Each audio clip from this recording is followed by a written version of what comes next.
Revanth Reddy sir already మేము request చేస్తున్నాం.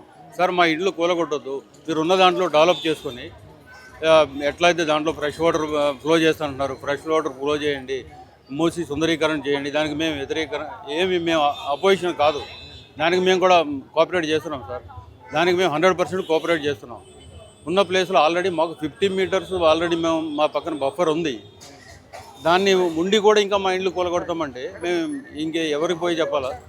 Already ఇది సెంట్రల్ గవర్నమెంట్ ఆర్గనైజేషన్ అని గవర్నమెంట్ మాకు రిజిస్టర్డ్ చేసి ఇచ్చిన భూములు ఇవన్నీ సార్.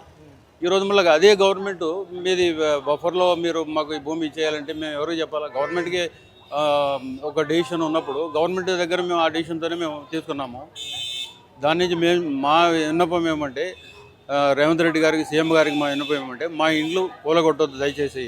మీరు ఉన్న ఏదైతే ప్లేస్ ఉందో దానిలో మీరు మూసి సుందరీకరణ చేయండి. దానికి మేము 100% కోఆపరేట్ చేస్తామని చెప్తున్నాం సార్.